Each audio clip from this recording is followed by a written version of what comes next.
What is up, everybody? This is Dave here, and welcome back to another video. So I'm bringing you another Pokemon Scarlet and Violet Wi-Fi battle, and we are versing someone I've never faced before, or I don't think I have, but he's one of my favorite battlers I've faced recently that I've only battled once.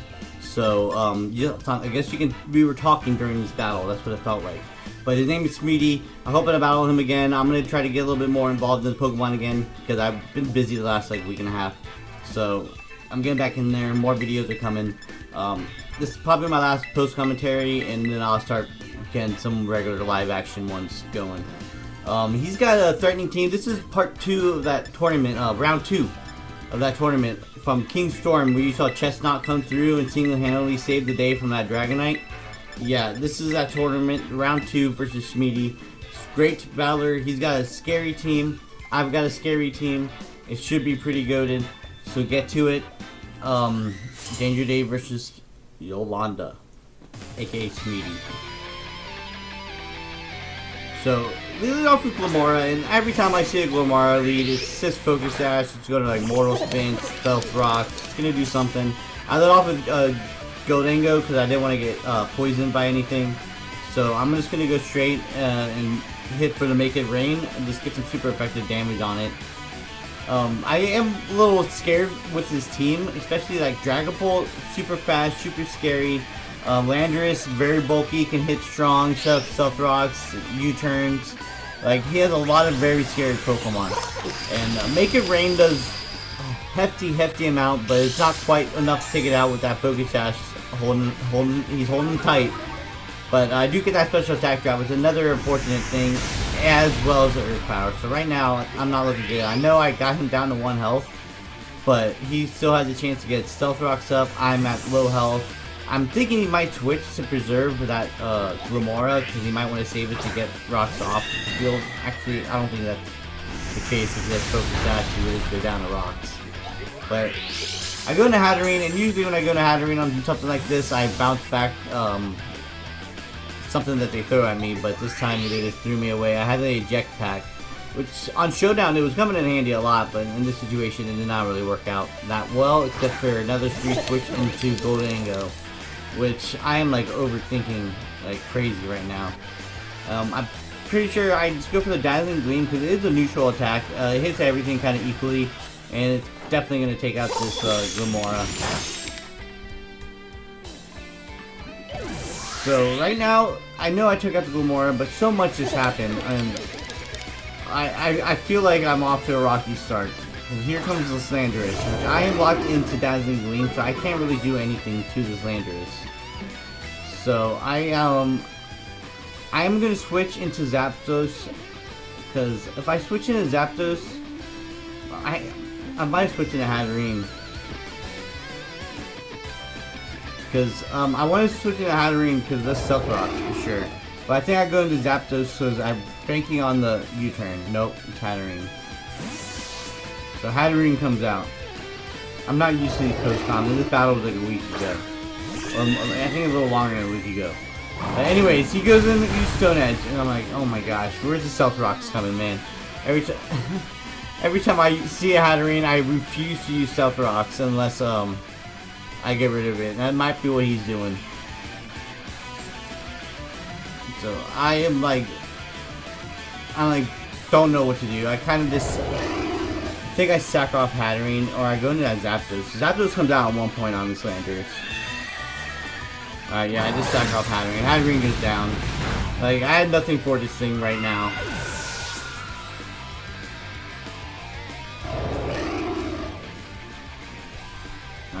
So I do go into Alperion here. I don't really ever use Alperion. Every time I've seen an Alperion though, it does, like, it wreaks havoc to me. Like, it's crazy.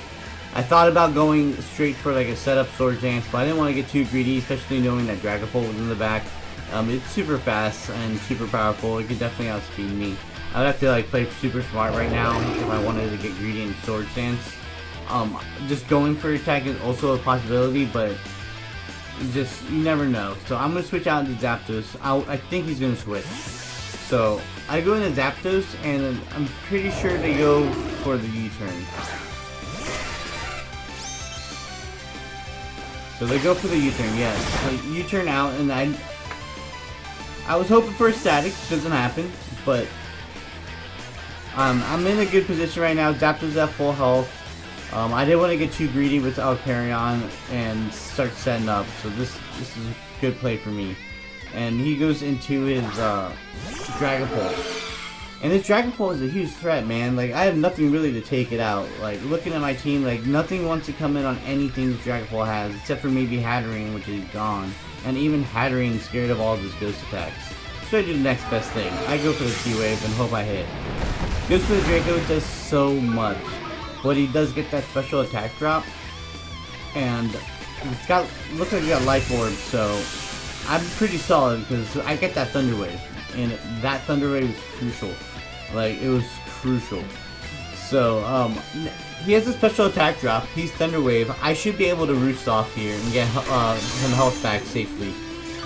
And I'm in a good position against this Dragapult. I'm not too scared of it anymore.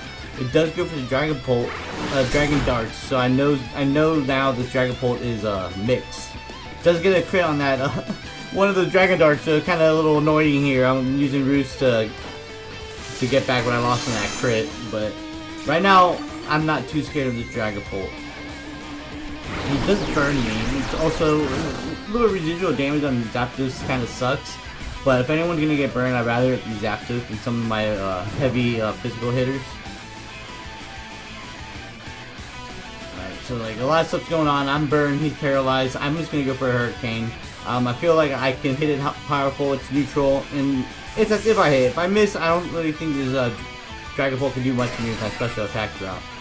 And he ends up going into Landorus, and I'm like, oh, perfect, I can get a free hit Hurricane off on this Landorus. But of course, without rain, my Hurricane's gonna miss, because there's no 100% Hurricane here.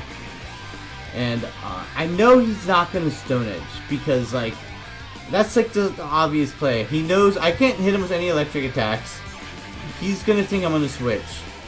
I'm not playing around there. I'm staying in.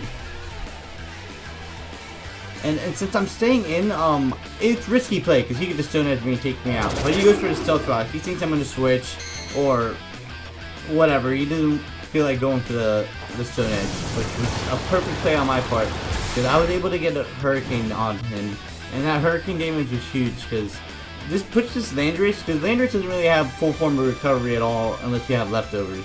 So now this Landorus is more of a range where it can get taken out easier by some of my other Pokemon.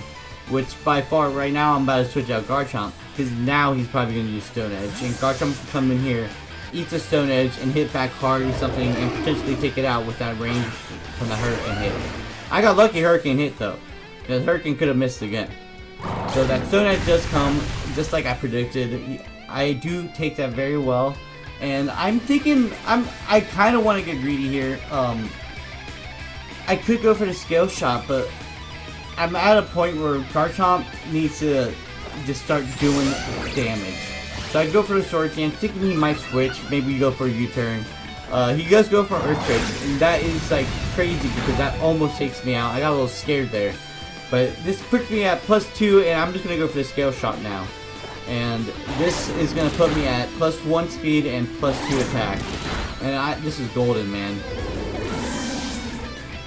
So my Garchomp is looking good. I am very weak, so if he got priority, that he's gonna have to try to use it now, which I don't think he does because he does not send it out. He does not send out priority. He's gonna go into Dragapult, and I'm just like, oh, he's got Shadow Sneak. I was thinking Shadow Sneak like the whole time, but I was like, this is hopefully he gets a Para. I'm gonna go for the Scale Shot. He goes for the Terra. And I was like, not the Terra, bro. And I know exactly what it's gonna be. It's gonna be Fairy type, and I am so livid because this Garchomp could have done well. And my Scale Shot's gonna be immune to it, and I'm at low health. But he got paralyzed. Thank you, Zapdos. So that paralyzation was detrimental because I'm able to instantly switch over that Poison Jab. So he was able to, he wasted that Terra. And it was all because of that paralyzation, which I got lucky for. But that's why I Thunder Waved him for a situation like that. A Thunder Wave Dragon Pole is not as scary at all. Because they're not like super known to take hits that well, but they're just super fast and super strong. So now comes Ogperion, and this I'm just gonna poison jab it. I'm not gonna let it set up.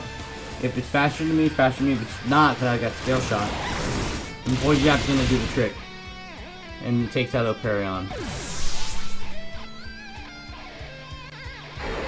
So Garchomp is killing it right now, and he's loving it. But then Iron Valiant comes out, and Iron Valiant has that booster energy.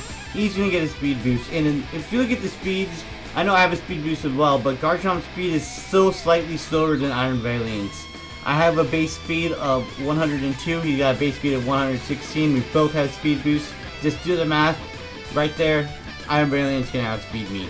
So super fortunate he has that. If I had went for Scale Shot on Ogperion instead of Poison Jab, which I still think Scale Shot would have taken him out. I am holding loaded dice, so it's a guaranteed of 4 to 5 hits. But I have to let Garchomp go. He did great though. He pulled through. He did a hefty amount of damage to his team. But I start getting scared here. I sent out Totally Dude my Gholdengo, and this is where I messed up, man. I sent him out because I'm Choice Scarf, but I'm like, he has a speed boost. We just went through this. So now I have to sacrifice a Pokemon, and Gholdengo has to go down, and then it was such a dumb play on my part. I kind of choked, but it's all good. We're doing good plays. Good plays so far. This Iron Valiant's gonna come out and Shadow Ball my Gholdengo, and I was like, ah. But I have Skeledirge, so I'm not too worried about it. I lose Gholdengo, but at the end of the day, I got Skeledirge, Zapdos, and Ogperion left. And I'm like, alright, King Gambit's in the back. If I can get to Terra Fire, lose my Ghost typing, so that Shadow Ball is not super effective, and I'm not weak against that King Gambit's Dark attacks, I might be able to solidify this game. So I'm gonna go for the Terra Fire right here. I want to get rid of that Ghost weakness, I want to get rid of the Dark weakness, and I want to get the Torch Song Terra Blast going. Or Torch Song, not Terra Blast, but Terrestrialized Fire, Torch Song, Special Attack Boost. I just want to get it started, but he got Destiny Bond, and I thought that was crazy. Because now he's going to go for Destiny Bond, and my plan was solid. But with that Destiny Bond, it's gonna work too well and take out that Iron Valiant, and I'm gonna go down to that Destiny Bond. That was very, very crafty. I liked it a lot. It definitely threw me off guard. I was off my seat when I saw that Destiny Bomb pop. But Guapo is gonna go down, and that's super unfortunate because my plan, I felt like, might not have won me the game, but it would have been a little bit like it was a solid plan. Because now I'm left with King Gambit and my 2 Pokemon, so I'm still kind of in a good position. But the thing with King Gambit, you either have to fall prey to the Sucker Punch, or you misplay. Like, it's about mind games at the end. He's just sitting there, lurking in the back, ready to strike at any moment. Is he going to Sucker Punch? Is he going to attack? Is he going to set up? What is this King Gambit going to do? In the end of the day, I probably should have just Volt Switch. But at Thunder Wave, he's gonna Sucker Punch because he's getting desperate. He needs to just hit me and take me out. But he goes for the Katal Sleeve as I went for the Thunder Wave, and that's gonna one-shot me. And it is Ogperion. I send him out, and I'm like so scared now. Like, oh, now he's definitely gonna Sucker Punch me this time. So I go for the Sword Dance, and then of course he's not Sucker Punch me, but that was a great game with Smeedy. I really hope to battle him again. I'm trying to get a little bit more battles in. I have a little bit more free time now. So make sure you like, comment, subscribe. Round 2 of the tournament, I do lose to Smeedy. And I'm pretty sure Turtle Owner ended up beating Smeedy in the semifinals or in the finals. So this is the semifinals. But yeah, like, comment, subscribe. Danger Davis out. GG's.